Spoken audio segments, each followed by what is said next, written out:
A mediados de abril, estamos en las primeras pruebas, estamos ya en esa parte donde la cosa se empieza a poner en serio, ya se acabaron todos los agasajos de de las primeras semanas y ya es momento de empezar a retomar el año académico desde las evaluaciones. Eso es importante porque el trabajo docente es prácticamente todo el año. Oye, ¿y será jodido Felipe o no?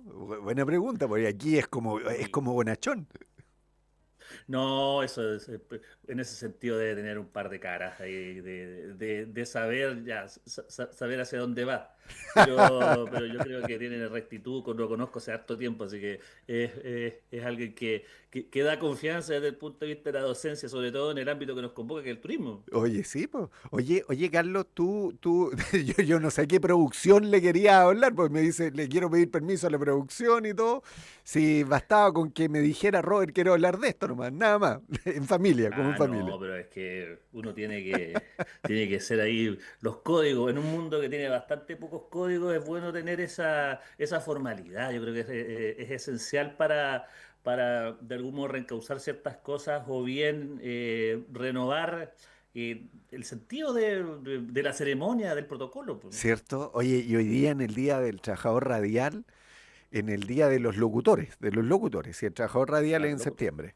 Sí, saludamos, me acordé de Marcia Muñoz, me acordé de Noé Hernández, me acordé de Jaime Vallacheo, me acordé de Luis Sepúlveda, de harto, de Rogel, Alejandro. Oye, tanta gente que hay aquí con buena voz. Yo decía, yo no me considero un buen locutor, así que no me salgo un poco de eso, pero fíjate que esto de los medios de comunicación es parte de la vida de mucha gente. Nuestro querido Pato Torres, ¿cuántos años lleva en radio, Pato, usted? Ya perdió la cuenta, Pato. Ah, imagínate ahí, 40 y 44 Uh, años. 44 años, toda una 44. vida, imagínate. ¿Tú cuánto has trabajado en Justamente. medios, Carlos, no? Sí, por supuesto.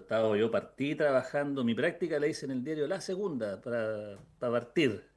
Después pasé a la tercera, estuve muchísimos años vinculado allá y también tuve algunas incursiones en radio que me permiten, por ejemplo, conversar ahora como estamos en radio, particularmente Santiago, y me ha podido, y desde ahí a uno le da la soltura para trabajar en otros ámbitos, en revistas, en medios escritos fundamentalmente. Y ahora también el desafío de tener que ser su propio comunicador, su propio parlante. Es como andar con un parlantito en la mochila y después sacarlo y empezar a comunicarse, que es las redes sociales y todo. Es normal ya que muchísimos periodistas que durante muchos años trabajaron en medios ahora tienen su propia voz. Y en el caso mío de Viaje al Sabor es mucho más integral.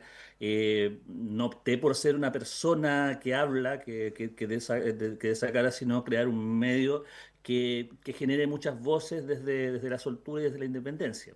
No, pero súper. Oye, ¿y eso es lo que tú vas a plasmar con estas charlas y conversatorios como director de Viaje al Sabor? Porque tú vas a estar visitando 3 restaurantes. La historia de Chile a través de la comida. Ese es el tema central. Así es, justamente Viaje al Sabor nace como proyecto el año 2010. El año 2010 como parte de un trabajo de inquietudes que uno tenía respecto a cómo abordamos, era la época del Bicentenario también, cómo abordamos el pasado de nuestro país. No tenemos muchas referencias, sobre todo particularmente en la región, de cómo se comía hace 40 años atrás o antes. Qué restaurantes había, qué cultura había. Las cosas cambian muy rápido, las percepciones personales con el tiempo, lo que te gustó a los 20 años, a los 50 es distinto, la calidad de los alimentos, sobre todo los alimentos de la tierra y los alimentos cárnicos, se ha transformado radicalmente en los últimos 50 años.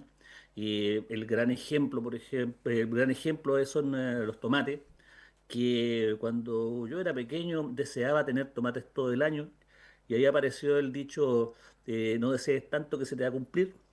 Y ahora tenemos, por supuesto, tenemos una cantidad de este producto en todo Chile, a toda época, pero la calidad, el sabor, No es la igual. textura, los recuerdos asociados no van a la par. Entonces, No. poco a poco fui buscando esa asociación entre comida y cultura, hasta crear este ciclo de charlas que parte el año 2010, que se llama Viajar Sabor, y que posteriormente se transformó en un libro de, dos libros de crónicas gastronómicas que se editaron bajo el sello Ediciones B en la década pasada. Y a contar del 2019 se lanza como formato revista y que poco a poco ha ido creciendo y llegó el momento de generar también algo que forma parte de la misión de Viaje al Sabor, que es la difusión del relato gastronómico, fundamentalmente el relato gastronómico chileno. Y desde ahí nacen esta serie de charlas, y yo le digo gira, me encanta hacer como gira, Sí, pues que como son artista, como charlas. artista. Sí, son charlas de cultura entretenida, Ah, ¿ya? Que el objetivo es que tú, yo, quienes asistan, tengan una charla de sobremesa, aprendan. Hace algunas semanas hablé respecto de que en Monteverde había nacido la cocina chilena. Hasta que no se demuestre fehacientemente lo contrario desde el punto de vista científico, todavía se mantiene como tal. Y desde ese punto de vista uno puede empezar a reconstruir ciertos hitos de la historia a través de los alimentos que nos llegan. Entonces, la idea de esta charla es bajo un formato ameno, compartiendo una tapa, compartiendo vinos que están asociados a cada uno de los instantes de los que vamos a ir hablando. Voy contando la historia gastronómica de Chile, con énfasis, por supuesto, si estoy en un punto, le doy un énfasis también a lo que está ocurriendo y a lo que se ha vivido en esa zona. No basta con saberme toda la historia de la zona central si estoy en Yanquihue. claro, Entonces, claro. desde ahí se parte y O sea, tuvimos un es piloto muy personalizado, es un exitoso. viaje personalizado. Claro, claro. Partimos, hicimos en el verano, en enero, un piloto muy exitoso en Castro, en el restaurante Rucalaf, y eso nos permitió, junto a la producción de Carmen Muñoz, ella tiene una productora gastronómica que se llama Agua a la Boca, aliarnos para justamente girar en torno a esta fecha que parte justamente esta semana de la cocina chilena, el viernes 17 en Puerto Octay, en el restaurante Espantapájaro, un amplio espacio de cocina asociada a la cultura regional, particularmente de influencia alemana, con la familia Prenzlau. Sí, Ellos nos cedieron ese espacio para el 17 en la tarde, a contar de las 19:30 horas, bueno, ya de noche ya a esta altura, sí.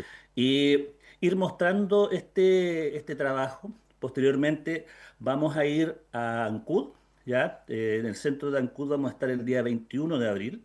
Y el día 22 vamos a estar en el mismo restaurante Rucalaf en Putemún, Castro, pero esta vez ya no solamente con la historia de la comida, sino que con la historia de las bebidas, porque les gustó tanto que me pidieron ir nuevamente y vamos a hablar particularmente de lo que son las bebidas, la chicha, el vino, el pisco, las infusiones, cómo han ido delineando, contorneando la historia de nuestro país, porque somos lo que comemos, entonces es fundamental poder entender cómo se ha ido desarrollando la historia social a través de la comida, para que vayamos entendiendo de manera entretenida cómo nos hemos ido desarrollando en el tiempo, Oye, Carlos, y en este sentido, a ver, somos lo que comemos y somos lo que bebemos también, po.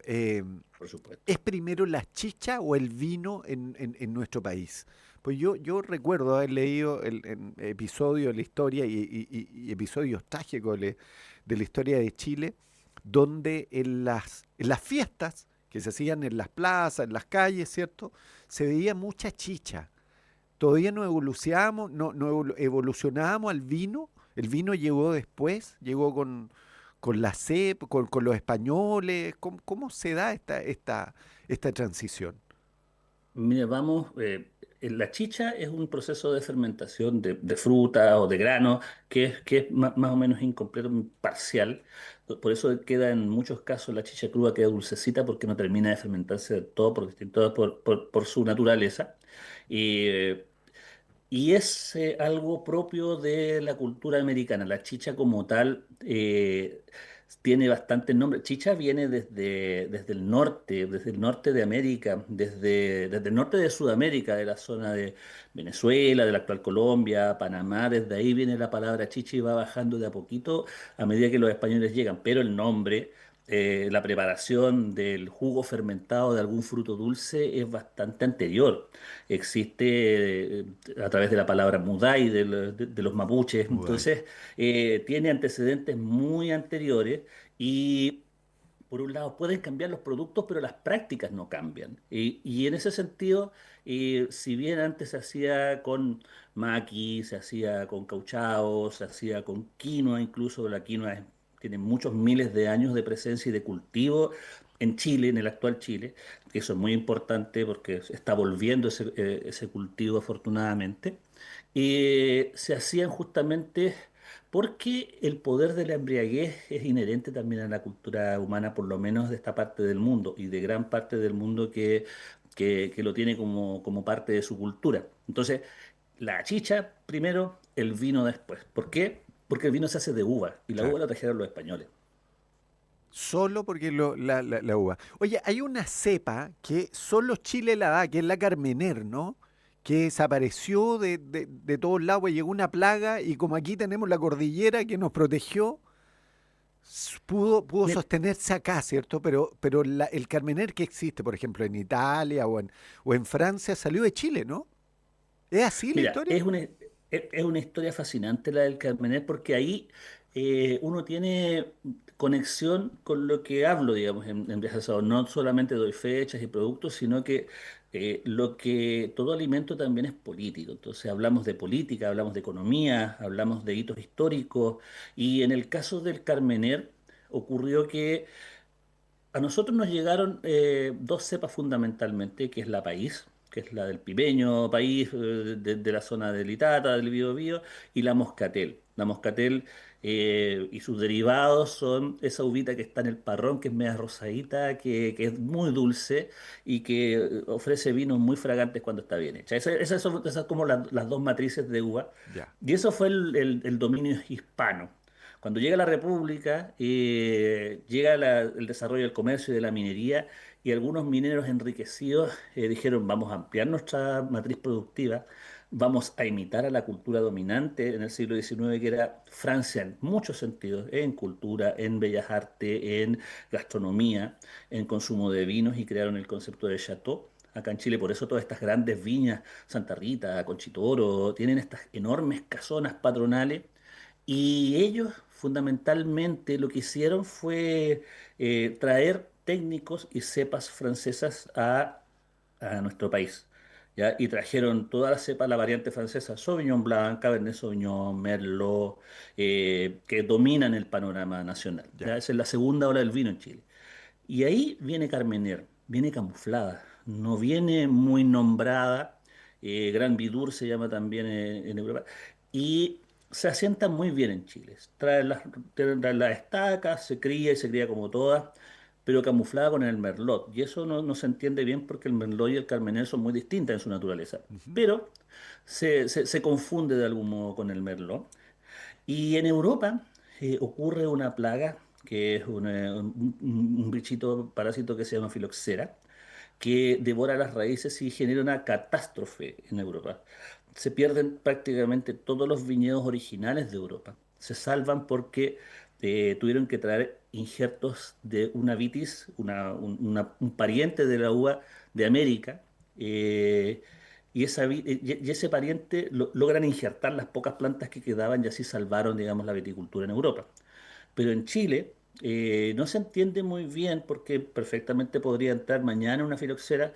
No sé, están las barreras del océano, las del desierto, las de la cordillera, los tipos de suelo, el tipo de clima. Hay muchas variables, pero no se dio y no se ha dado nunca. ¿Ya? Entonces, todas esas plantas originarias, el material genético original europeo queda en Chile y queda resguardado. ¿Ya? Y eso permite que esta cepa eh, se transforme y genere algo así como un merlot chileno. ¡Uy, qué especial este merlot! Es más dulce, tiene un sabor más de pimentón, tiene un sabor más especiado. El merlot chileno. Cuando en los años 80 llegamos a la, a la época de la exportación del vino, la primera gran ola en los 80, el merlot chileno se vendía súper bien, Ya. pero era raro. Ya había sospechas en los 80 de que esto era otra cosa y trajeron a un especialista en mirar las hojas de las uvas para saber su variedad.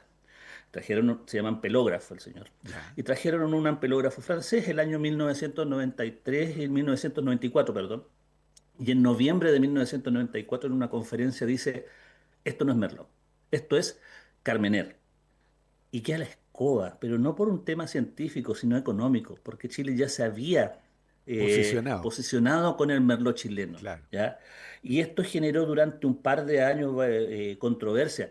¿Lo hacemos, lo decimos o no lo decimos, lo decimos o no lo Claro. decimos? Hasta que finalmente el año 1996 sale la primera botella de Viña Carmen, que se llama Grand Vidur, porque decir Carmen, Carmener era un poco raro, digamos, una redundancia.